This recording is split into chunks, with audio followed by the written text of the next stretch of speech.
why wouldn't I want to make a really ooey gooey, melty mozzarella from a completely, vegan product? So, look, I think there's very exciting things happening.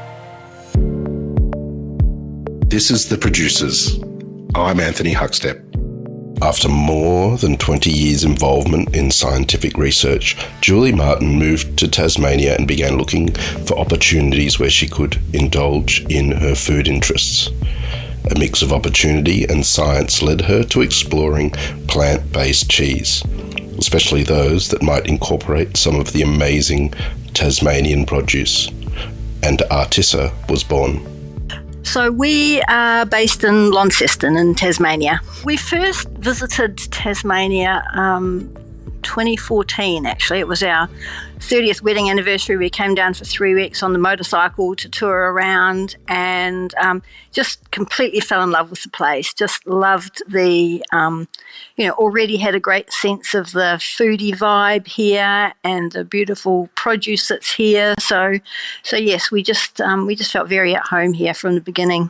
So we do make plant-based cheese. Our cheeses are all cashew-based. They're all cultured using a dairy-free probiotic starter culture, and we always try and hero beautiful. The cashews are from Vietnam, but we always try and showcase as many beautiful Tasmanian hero ingredients as we can.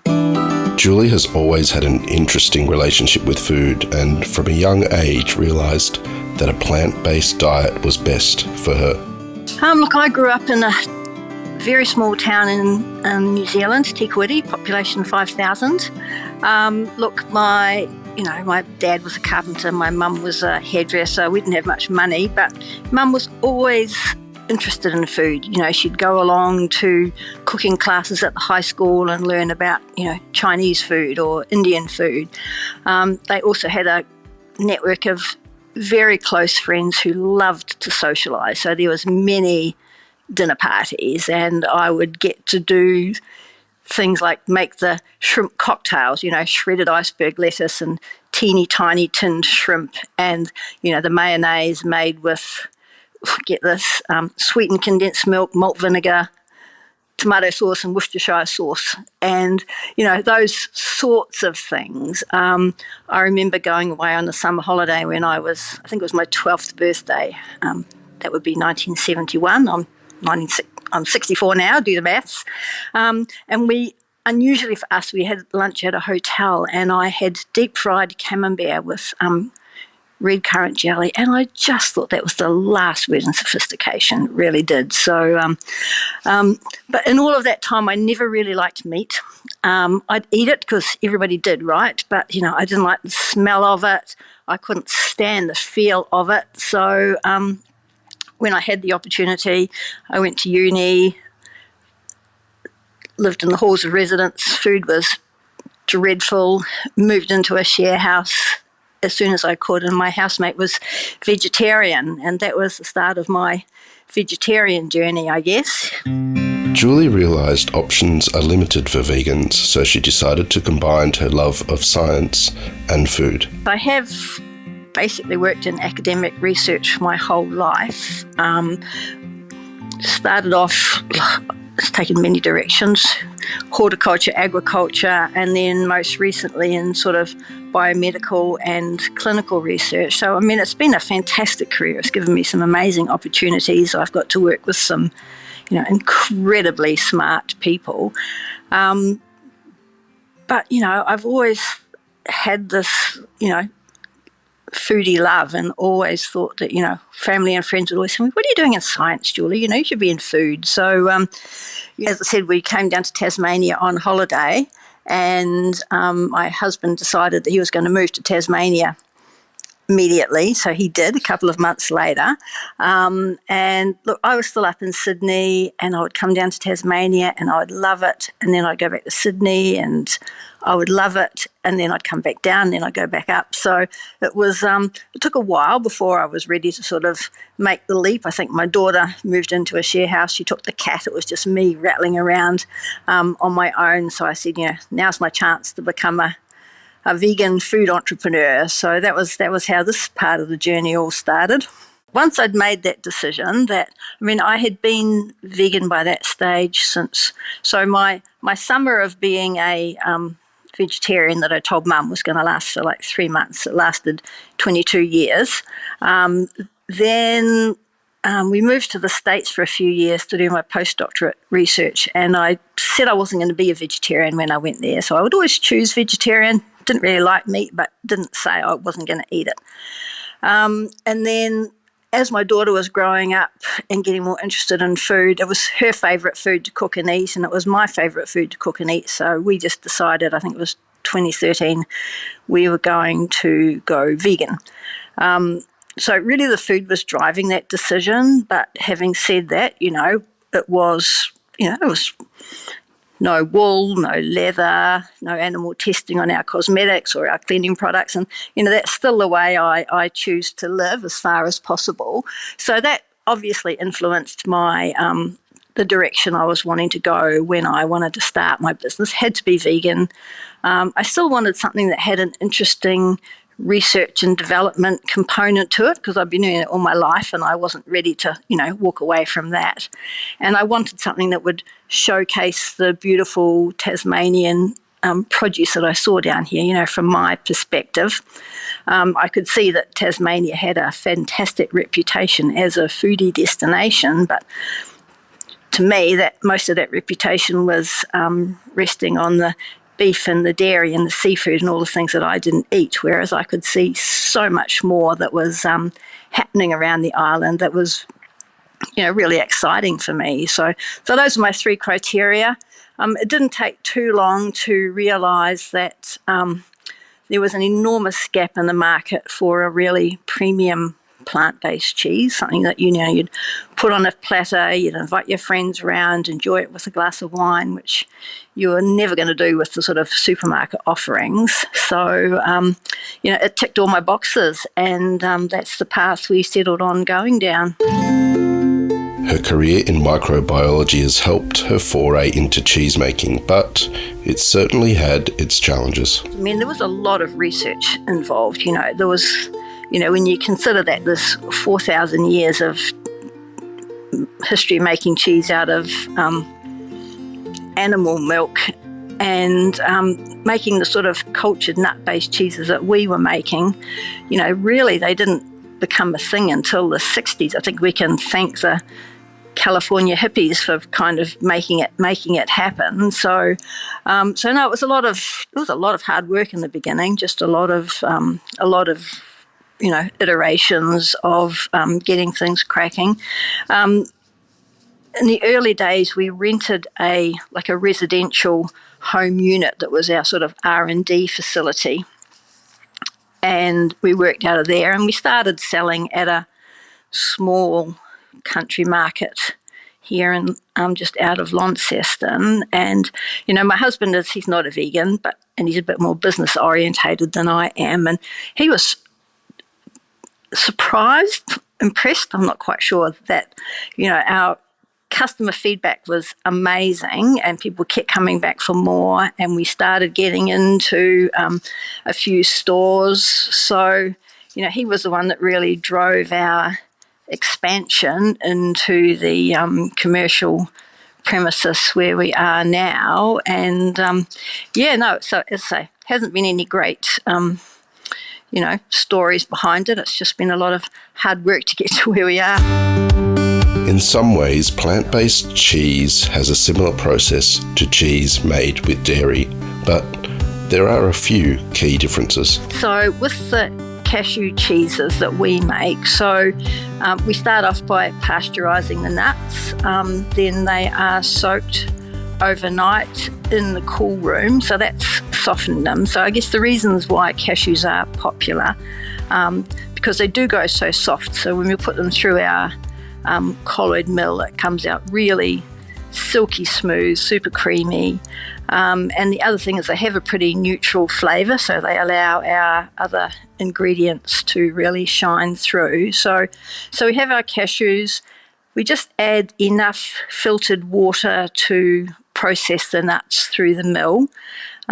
Most of them have a little bit of refined organic coconut oil, so you're getting a nice creamy mouthfeel, but no coconut flavour.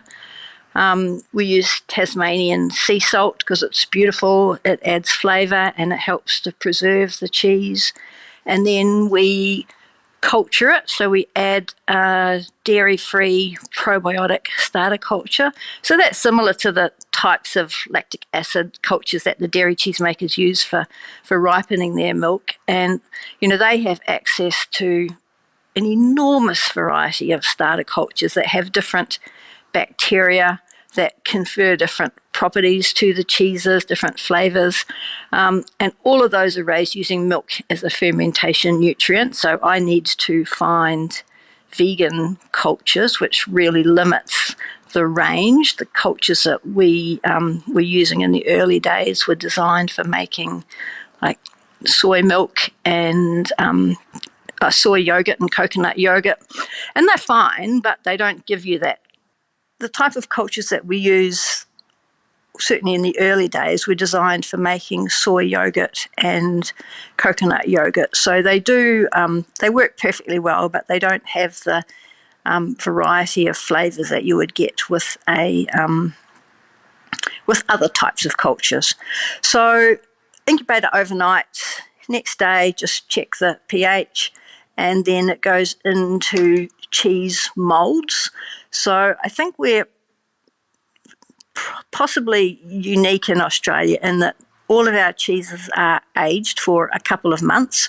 So we make them in big 2-kilo wheels and they get turned and brushed and salt washed. So, we do traditional affinage to maintain those cheeses over that maturation period. So we're aiming for a firmer texture. We don't have a curds and whey stage, so we can't make the cheeses hard in that regard. So we are just relying on time. So after 2 months, we're getting a nice firm rind on the outside, but the closer you get to the middle of the cheese, the softer it is, I guess. That's just because it's just a drying out process. That's just physics. We can't do too much about that. And then we try, we incorporate our hero ingredients in various sort of stages of that process. So we do a smoked cheese. That's pretty straightforward. It's smoked with Tasmanian applewood, just cold smoked. We do one with black truffle that we get from the Tamar Valley here. So that's a really beautiful, luxurious cheese. We do one called Tasman Black, which is marbled with black garlic.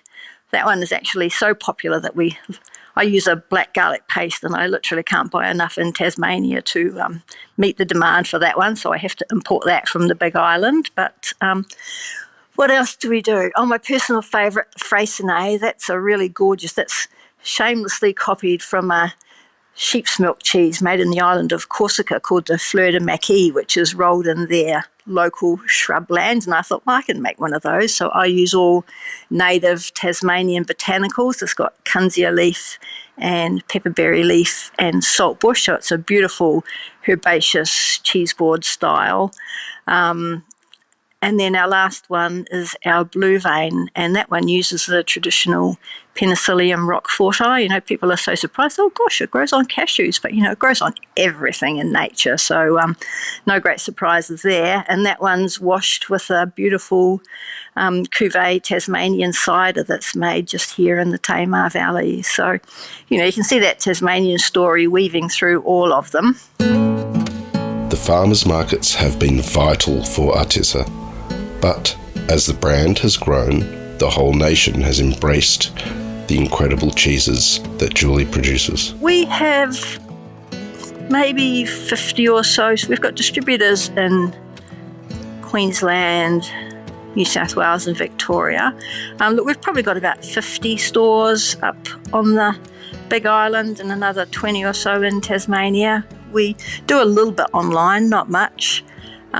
We go every Saturday morning to the beautiful Harvest Market in Launceston. It's a really gorgeous market. Our stallholder neighbours are always lovely. And, barring really filthy weather, I I never don't want to go there. We meet such nice people, and there's barely a week goes by that we don't have customers come by saying, wow, this is the best vegan cheese I've ever eaten. And sometimes it'll be like, this is the best vegan cheese I've ever eaten in the whole world, because we do get a lot of travellers. So you don't get sick of hearing that, that's for sure.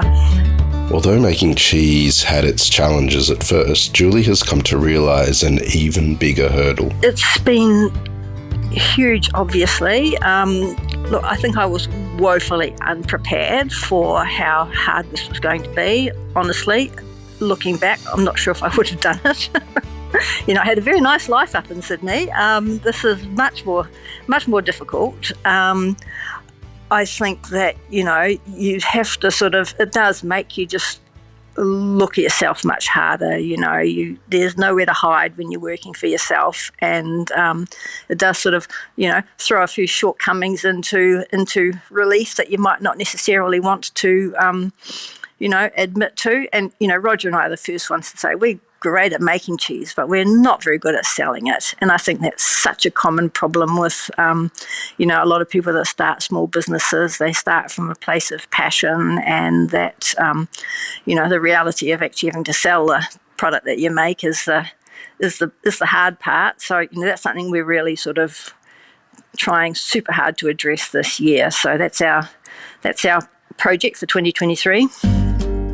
After a stellar career in science, Julie now utilises her skill set to let her food passion blossom. I love the creativity. I'm always trying to think of the next cheese that I want to make, and I do love the people that I get to talk to, and I have liked the challenges. I could have done without some of them, but no, it's been life-changing. It has been, it's been very rewarding. It's got me to meet so many great people, and there's an enormous amount going on in the plant-based food space at the moment, and I sit back with my molecular biologist hat on, and I see what's happening in the area of things like precision fermentation, where you can make dairy identical proteins, casein and whey, in a laboratory now. And, on the one hand, I think, is that a threat to what I'm doing? But on the other hand, I think, really, they're just making ingredients. And, why wouldn't I want to make a really ooey gooey, melty mozzarella from a completely, vegan product? So, look, I think there's very exciting things happening. We would love to get away from cashews one way or another, and use something that's produced locally. So there are, so many exciting opportunities at the, in this space at the moment, not just in cheese, but in other plant-based foods as well. So yeah, it's pretty exciting. Julie's move into making plant-based cheese has resulted in an incredible product that is garnering the attention of foodies across Australia.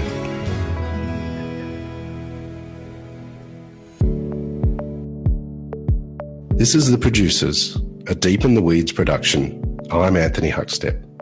Stay tuned as we share the stories of producers, farmers, makers and growers, the true lifeblood of the food industry. Follow us on Instagram at Producers Podcast, or email us at producerspodcast@deepintheweeds.com.au.